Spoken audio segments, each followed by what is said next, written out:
Hi అమ్మా, చూడండి అమ్మా, ఈరోజు అయితే నేను ఉప్మా చేస్తున్నా. గిన్నె పెట్టేసిన, ఇగో పొయ్యి ముట్టించిన. చూడండి, ఇప్పుడైతే ఆయిల్ వేస్తున్నా. ఇగో 3 పావులు ఆయిల్ వేసిన.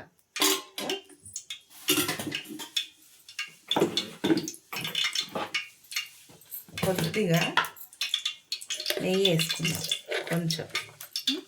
నా దగ్గర బర్రెది మంచిగా నెయ్యి ఫ్రెష్గా ఇస్తారమ్మా, అదే ఆవు నెయ్యి. ఒక స్పూన్ అంత వేసిన, తెచ్చుకున్నాం అక్కడ నుంచి. బాగుంటుంది. సరేనా? ఇప్పుడు జీలకర్ర ఆవాలు వేద్దాం. సన్న రవ్వల నెయ్యి వేస్తే చాలా టేస్ట్ ఉంటుంది.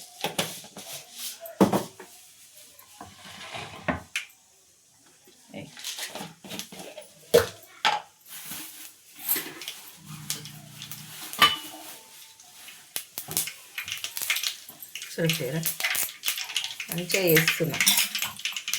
మంచిగా ఆలుగడ్డ ఇట్లా వేసి, క్యారెట్ లేదు, మంచి క్యారెట్ వేస్తలేను కానీ కలర్ ఉల్లిగడ్డ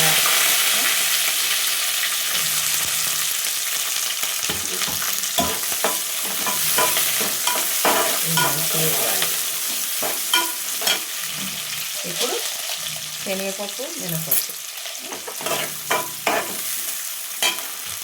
ఒక స్పూన్ వేసిన. ఇప్పుడు ఇగో పొట్టు తీయలేదు, ఈ టేస్ట్ బాగుంటుంది. పొట్టు తీయకుండా ఆలుగడ్డ వేసేస్తున్నా. సన్నగా కోసుకున్నా, మంచిగా సన్నగా కోసి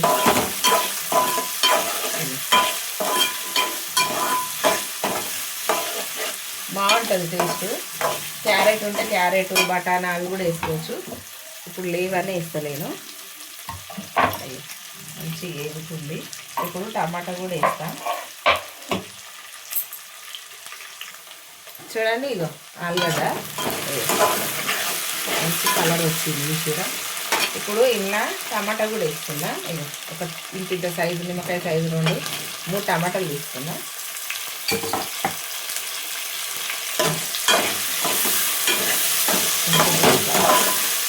ఇందులోనే మనం సాల్ట్ వేసుకున్నాం.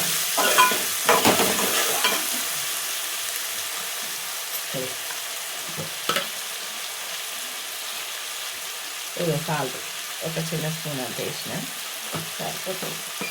రవ్వగలిగిన మళ్ళీ ఎక్కువ అవుతుంది.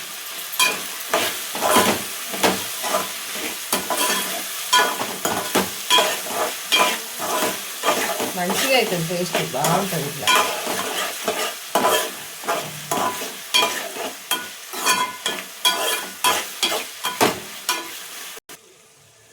ఇగో ఇప్పుడైతే మంచిగా వేగింది. చిన్న మంట పెట్టిన. ఇప్పుడు వాటర్ వేసుకుందాం. ఇగో ఒక్కటికి 2 వేయాలి. రవ్వ చూపిస్తా. ఇది అర్ధసేరు, అంటే అర్ధ కిలో బియ్యం, 500 గ్రాములు. ఇగో ఇది కూడా సేమ్ అంతే. ఇక ఇంత ఉంది చూసిరా రవ్వ. ఒక 200 గ్రాములు అంతా తక్కువ ఉంది అర్ధ కిలోకు, అంటే 350 గ్రాముల దాకా ఉంటుంది అనుకో. సరేనా? ఇప్పుడు దీనికి ఒక చెంబు పోసిన కదా, ఇంకొక చెంబు కూడా పోస్తా. సన్న రవ్వ కదా, కొంచెం మంచిగా అవుతుంది అట్లా. ఇక అంటే ఒక్కటికి 2 పోయాలి, కానీ నేను ఇంక కొన్ని ఎక్కువనే పోసిన. ఇప్పుడు మంచిగా మసులుతుంది. ఇప్పుడు మసలనిద్దాం. చూడండి, ఇప్పుడైతే కొత్తిమీర వేస్తున్నామా. ఇక సన్నగా కట్ చేసిన. మంచి టేస్ట్ ఉంటుంది ఇట్లా చేసుకోరు, ఉప్మా బాగుంటుంది.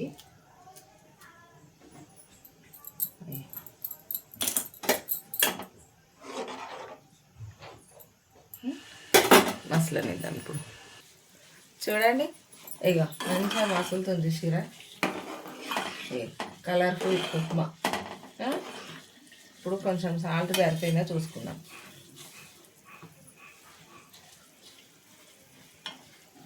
కొద్దిగా వేస్తా, కొంచెం జరంత సరిపోతుంది. ఇప్పుడు రవ్వ పోసేద్దాం. రవ్వ ఇది సన్న పోయాలమ్మా, సన్న పోసుకుంటా కలపాలి. స్టవ్ చిన్నగా వేసిన సన్న రవ్వ జల్దీ ఉండలు కడుతుంది, అందుకని ఇట్లా పోసుకోవాలి. సన్నగా పోసుకుంటా మంచిగా కలపాలి, లేదంటే ఉండలు ఉండలు నువ్వు ఎంత కలిపినా వేస్ట్, టేస్ట్ కూడా మంచిగా ఉండదు. అన్నం పలుకున్న అన్నం ఎట్లయితుందో అట్లా అవుతుంది ఇది కూడా. చూసారా ఉండలేకుండా మంచిగా వచ్చింది చూడండి. సన్న రవ్వకు ఒక చిన్న గ్లాసుడు అంటే చాయ్ గ్లాసుడు అంత వాటర్ ఎక్కువ పోసినా మంచిగా ఉంటుంది. చూసారా ఇప్పుడు ఇది ఒక 5 నిమిషాలు ఇట్లా చిన్న మంట మీద పెట్టేస్తే మంచిగా అవుతుంది. గమకేస్తాం కదా అన్నము, అట్లా మంచిగా అవుతుంది. దగ్గరికి అయితేనే ఉంది. మంట మాత్రం తగ్గించే పోసుకోవాలి రవ్వ, లేదంటే వెంటనే గడ్డలు కట్టేస్తుంది. చూసారా ఇట్లా. ఇప్పుడైతే మూత పెడదాం ఒక 5 నిమిషాలు. చూడండి ఇప్పుడైతే గిన్నె మంచిగా పట్టుకుందాం. ఇట్లా మంచిగా కలపాలి ఇట్లా. చూసిరా మంచి కలర్ఫుల్ అయిన ఉప్మా, ఎంత టేస్ట్ కూడా అట్లనే ఉంటుందమ్మా. ఇలా అన్నీ వేసినాం చూసిరా మనం. పల్లీలు ఒక్కటే వేయలేదు, ఇక వద్దులే అని పల్లీలు వేయలే. సరేనా చూసిరా ఎట్లాంటి ఉప్మా మీరు కూడా చేసుకొని తినుండ్రి. ఇట్లా ఈ టేస్ట్ ఎట్లుందో మాకు కామెంట్లో చెప్పండి అమ్మా. బాయ్ అమ్మ. లైక్ చేయండి, షేర్ చేయండి, సబ్స్క్రైబ్ చేయండి, గంట కొట్టండి. బాయ్.